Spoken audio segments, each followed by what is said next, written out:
In our last video, we have seen how we can use mole to calculate molar mass, molar volume, and number of particles. In today's video, in the series of chemical calculations, we are going to learn one of the most common and important topic of chemistry, which is finding limiting reactant.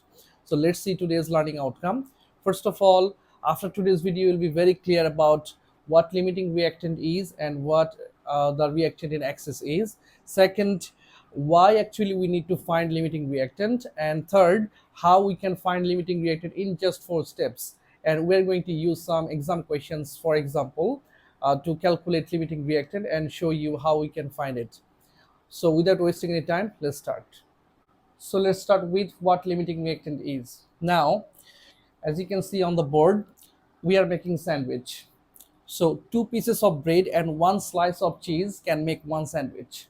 Now let's say I am given 10 pieces of bread and 10 slices of cheese and asked to make sandwich. How many sandwich can I really make? That's right, I can just make 5 sandwich, because once I have made 5 sandwich, I'm done with the bread. I have no bread left, but yes, I have 5 slices of cheese left. But I cannot make any more sandwich just with 5 slices of cheese, right? So my number of bread is actually determining how many sandwich I actually can make, right? So first of all, bread is finishing first. Second, bread is determining how many sandwich I can make. So whichever is finishing first, we call it the limiting factor. In this case, bread is the limiting factor, and what the limiting factor actually does is that it determines how much of the product that we can actually make. Now, cheese remains. Cheese is not finished. So whichever remains, we call it the excess amount, okay, the excess reactant. And in case of chemical reactions, when we are going to talk about two reactants are reacting and producing product, the reactant that is finishing first, just like the bread, is the limiting reactant, and obviously the limiting reactant will determine how much of the product that you can actually make from that reaction. And whichever reactant is staying in the reaction in an excess amount, just like this cheese, we're going to call it the reactant in excess. Now let's see how actually we can use this idea to solve some maths and find limiting reactant from exam questions. Let's go. So this is our first question. 30 gram of nitrogen is reacting with 60 dm cube of hydrogen to produce ammonia, and we have to find the limiting reactant, and the reaction is given. In your exam question, you are going to get that reaction too, so you don't need to bother about that thing. So now we are going to find our limiting reactant in 4 simple steps. What is the first step? The first step is to write the mole ratio of the reactants, only the mole ratio of the reactants. So let's write it. We have 1 mole of nitrogen reacting with 3 moles of hydrogen. That's what we're going to write. That is the first step. First step, 1 mole nitrogen reacts with 3 moles of hydrogen, right? So this is the first step. What we're going to do is to write the mole ratio from the reaction. We can see 1 mole of nitrogen is reacting with 3 moles of hydrogen. That is the first step. Now, the second step is we are going to convert this unit of mole according to the question.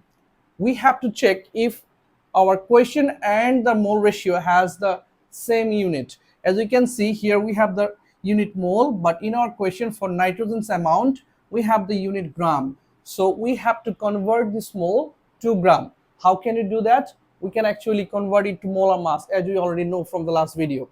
So what is the molar mass of nitrogen? And we know that the molecular mass and molar mass has the exact numerical value. So let's find the molecular mass of nitrogen. We know that one of the nitrogen's atoms mass is 14. We have 2 atoms, so 14 multiplied by 2, which is basically 28. So we can replace 1 mole by 28 gram. So let's write it. So 28 gram of nitrogen reacts with, now for hydrogen, the unit here is mole, but in our question, the amount of hydrogen is given in dm cube, which is our unit of volume, right? So we have to convert the mole to dm cube. How can you do that? Just converting it to molar volume. We know that the volume of 1 mole of gas, any gas, is 24 dm cube, and hydrogen is a gas. So we have the molar volume of hydrogen, which is 24 dm cube, but it is for 1 mole only, and we have 3 moles here. So we have to multiply the 24 with 3. Now it has successfully been converted to dm cube of hydrogen. So let's again recap the first two steps before going to the third one. First of all, we're going to write the mole ratio from the reaction that we did. 1 mole of nitrogen reacts with 3 moles of hydrogen. Second, we're going to convert the unit mole to the unit given in the question. For nitrogen, the unit given in the question is gram, so we converted the mole to molar mass. For hydrogen, the unit in the question is given into dm cube, which is a unit of volume. So we converted the mole to molar volume, and we know that the molar volume of 1 mole of gas is always 24. We have 3 moles, so we multiplied by 3. Now let's move on to the third step. In our third step, we are simply going to use the unitary method and check if we use 30 gram instead of 28 gram of nitrogen, how much of the hydrogen will be needed. That's what we are trying to find out. Now, we are just going to use the unitary method. Let's go to unit then. 1 gram. If we use 1 gram of nitrogen, and obviously 1 gram will react with far less amount than this one, so we have to divide. So 72 divide by 28 gram, 28 dm cube of hydrogen. Now let's use the information from the question, which is 30 gram. Then 30 gram of nitrogen. Now we will need far more hydrogen to react with 30 gram of nitrogen, so it will be multiplied. So we have 72 multiplied by 30 and divide by 28 dm cube of hydrogen. When you calculate it, you're going to get a result around 77.14 dm cube of hydrogen. So this is the third step. We're just going to follow the unitary method and use the information given in the question to find how much of hydrogen is needed to finish 30 gram of nitrogen. Now we got the answer. Now the fourth step, this is the required amount to finish all 30 gram of nitrogen. Now the fourth step is we are going to compare the required amount with the given amount, and we can see that the required amount is more than the given amount. The required amount is 77 dm cube, but then we have the given amount of 60. That means we do not have enough hydrogen to finish all the nitrogen. We can put it like this, that the required amount of hydrogen is more than the given amount. So we cannot actually finish all the nitrogen. We don't have that much of hydrogen. So hydrogen will be finished early. That means hydrogen is the limiting reactant. And when hydrogen is the limiting reactant, nitrogen automatically is the reactant in excess. Again, when we have required amount more than given amount, then the reactant you calculated is the limiting reactant. If it was other way around, if the given amount was greater than required amount, that means you have excess amount of that reactant, then it would have been the reactant in excess, then the other one would have been the limiting reactant. We will also see an example for this one in one of the other maths. So let's recap the fourth step again. First of all, we write the mole ratio from the reaction. Second, we convert the moles into other units according to the question. Third, we use the unitary method and the information from the question to find the amount of reactant we need to finish this reactant. Then we compare in our fourth step the required amount and the given amount. If the required amount is given more than the given amount, then our reactant is the limiting reactant. If the given amount is more than the required amount, then that will be the reactant in excess. That we are going to see in our next question. Let's go. In our second question, 6 moles of hydrogen reacts with 100 gram of oxygen to produce water. We have to find the limiting reactant. The reaction is given. Let's follow our 4 steps. In the first step, we have to write the mole ratio between the reactants from the reaction. So as we can see from the reaction, 2 moles of hydrogen reacts with 1 mole of oxygen, right? reacts with 1 mole of oxygen. This is our first step. What is our second step? Changing the units according to the question. Now let's go back for hydrogen. For hydrogen, as you can see, the units are same. We have 2 moles of hydrogen from the reaction, the mole ratios, and also in the question, the unit of hydrogen's amount is given in moles. So we don't need to change it. We can just keep it like this. So 2 moles remains 2 moles. We don't need to convert it. 2 moles of hydrogen reacts with now 1 mole of oxygen. What was the unit in the question? Gram. So we have to convert it to molar mass, and we know that oxygen molar mass is 32 gram. We don't need to multiply with anything because it's just 1 mole. If you multiply with 1, it remains the same thing.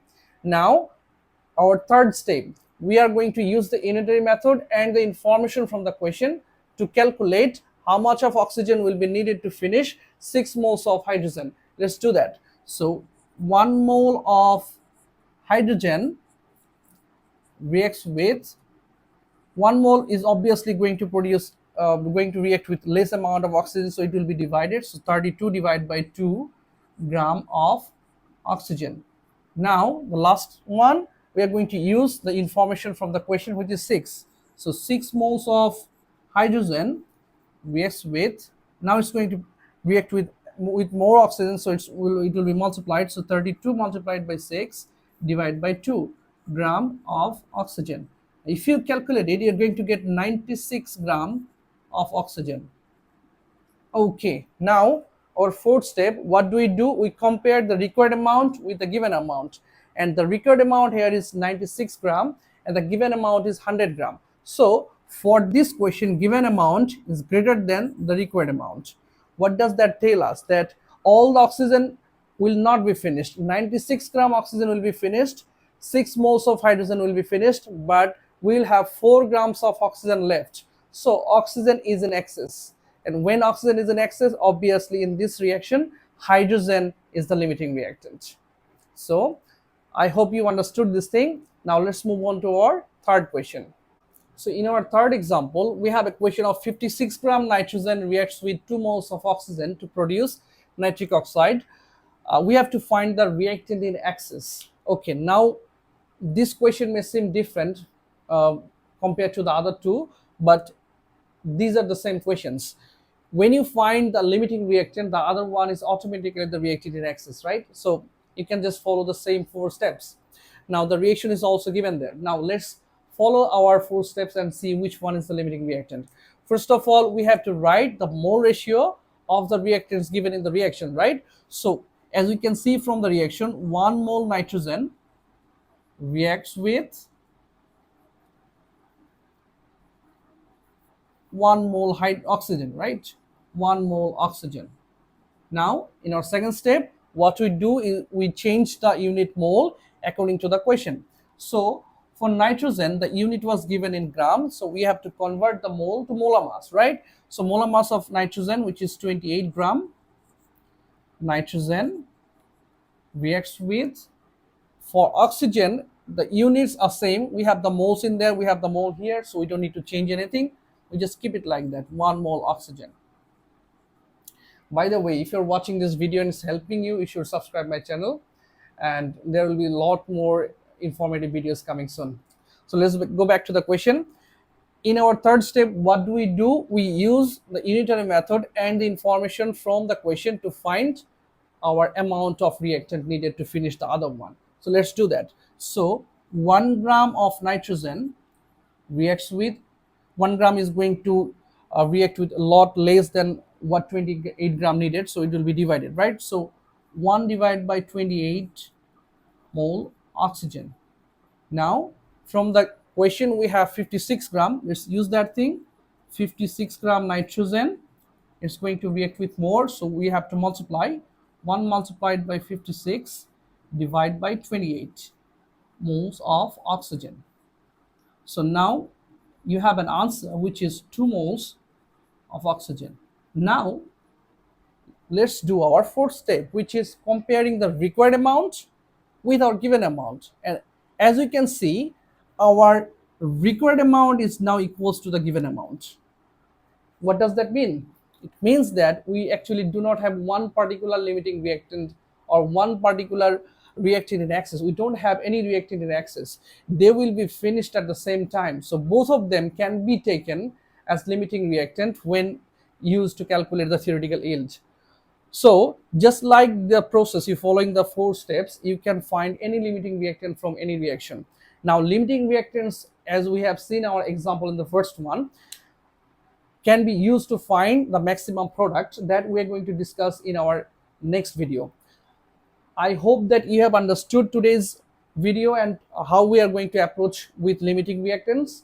And I am very pretty confident that you're going to be fine with any limiting reactants. So see you in our next video. Until then, thank you.